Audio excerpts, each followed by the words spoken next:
Você sabia que em somente uma batalha digna de filme, Portugal se tornou a maior potência mundial da época, dominou quase todas as rotas comerciais e acabou com o avanço muçulmano no ocidente? Exatamente isso, ó, é loucura. Fica comigo até o final para entender, não esquece de deixar o like e se inscrever para ter mais conteúdos como esse. Bora pro vídeo.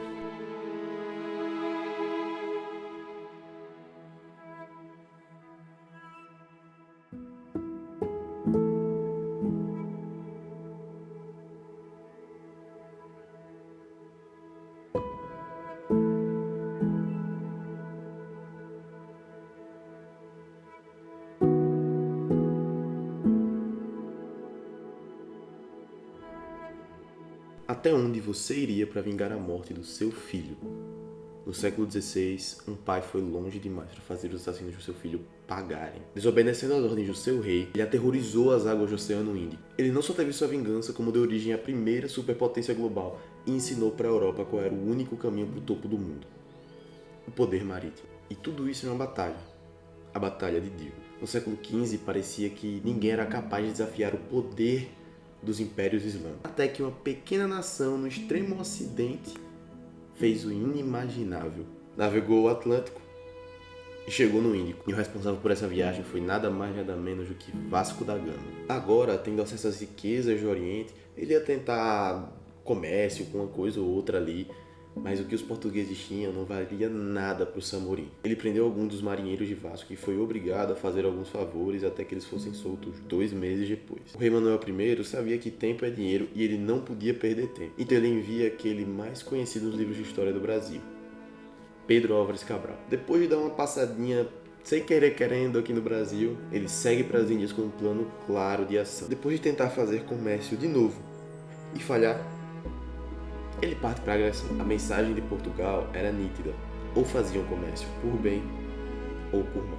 Até o ano 1508 eles já tinham diversos postos comerciais espalhados por todo o Índico, até que eles têm uma surpresinha. Venezianos, otomanos, mamelucos, indianos, as potências islâmicas e Veneza se aliam para expulsar Portugal de lá. Afinal, Portugal era muito fraquinho e pequenininho, né? Os aliados partem para achar uma pequena cidade indiana que estava sob controle de um jovem português chamado Lourenço de Almeida. Na Batalha de Chá, o jovem teve seu corpo despedaçado por canhões e nunca mais foi encontrado. Mas eles não queriam matá-lo, pois sabiam que matando aquele menino, estariam matando o filho do vice-rei português, Francisco de Almeida. E o desespero muçulmano fazia sentido. De 150 portugueses que lutaram, 80 foram mortos. E em contrapartida do lado dos aliados, de 800 que lutaram, 700 foram mortos. A vitória em Chau deixou medo no meio muçulmano. Eles sentiram que a fúria portuguesa era capaz de fazer. Que estava ruim, podia piorar. E uma carta de Malik Ayaz, governador de Dio, para o vice-rei português, que implorava por misericórdia e amizade do vice-rei português, deixou isso claro. E a resposta de Francisco de Almeida deixou isso ainda mais claro: eu, o vice-rei, me dirijo a vós, muito honrado Malik Ayaz, para informar-vos que estou a caminho de vossa cidade com meus cavalheiros, para procurar os que mataram um homem conhecido como meu filho. E estou indo com a esperança de Deus no céu para descarregar a vingança sobre eles e sobre os que os ajudaram. E se não os encontrar, vossa cidade não me escapará. Irá me pagar de volta por tudo. Estou informando-vos disso para que estejais plenamente consciente quando eu chegar. Estou a caminho. 18 navios e 1.200 homens.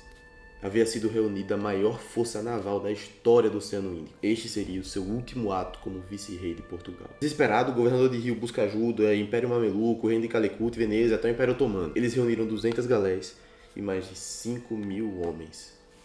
A maior batalha naval da história do Índico e uma das mais importantes da história estava por vir. Chegando em Dio em 3 de fevereiro de 1509, a frota muçulmana já estava no seu aguardo com uma pesada artilharia terrestre. O maior galeão português, o Flor do Mar, bloqueia a saída do canal, impedindo que dezenas de galés possam entrar ou sequer sair do canal. E esse mesmo navio dá o disparo que inicia a batalha. A batalha parecia equilibrada até que o galeão Santo Espírito inicia uma manobra militar inovadora. Posicionavam os canhões rente ao mar, realizavam disparos que faziam subir uma cortina de fumaça que impedia a visão dos inimigos. A coalizão árabe estava encurralada. Francisco de Almeida acabava com as galés do canal, que não resistiram e não teriam outra saída. Mais de 600 balas foram disparadas, derrubando dezenas e fazendo outras dezenas fugirem de volta para Calicut. Quando o navio bandeira de Dio é capturado, as tropas entram em pânico generalizado. Naquele momento, a batalha estava perdida para os muçulmanos. Todos os navios foram destruídos, menos 4 carracas indianas que foram tomadas e invadidas pelos portugueses. Era o fim da batalha,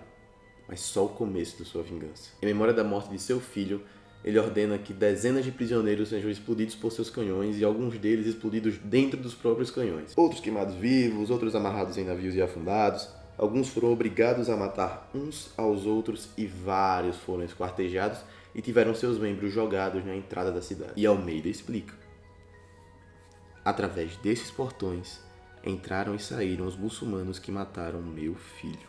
O governador de Dio oferece rendição e vassalagem incondicional ao rei de Portugal, devolve os prisioneiros e uma indenização valiosa. Portugal, a partir desse momento, dominaria o comércio oriental, destruiria a antiga Rota da Seda, levaria Veneza e dezenas de estados islâmicos à falência e tornaria a primeira superpotência mundial. Para os muçulmanos, a vitória portuguesa só podia ser vontade divina. Francisco de Almeida, por desobedecer às ordens do seu rei, é deposto do cargo e morre pouco tempo depois no Cabo da Boa Esperança. O especialista em história militar William Wyer escreve: os muçulmanos estavam prestes a dominar o mundo no século XV, mas a perspectiva afundou no Mar de Dio. Portugal foi o primeiro a perceber que dominar o mar significava poder, significava dominar o mundo, ensinando aos espanhóis, holandeses e ingleses que o poder marítimo era o único caminho para o topo do mundo. E dali em diante, todas as potências seriam potências marítimas. E no fim, quando destruiu a cidade, ficou registrado que Francisco de Almeida olha para os céus e diz: não tivestes um enterro, nem uma tocha, filho. Hoje, aqui, te acendo uma cidade. A vitória de Dio nos ensina muito mais do que apenas uma vitória naval. Ela mostra como estratégia, visão de longo prazo, disciplina e até a busca por honra podem mudar completamente o rumo da história. Francisco de Almeida nos lembra que mesmo diante de quem se prepara, conhece o inimigo e domina o território, seja ele físico ou mental, enfim, tem muito mais chances de vencer. E você? O que leva dessa história? Deixa aqui nos comentários. Se curtiu esse vídeo e quer saber mais sobre grandes feitos e figuras históricas, não esquece de deixar o like e se inscrever para ter mais conteúdo como esse. E vejo no próximo. Valeu!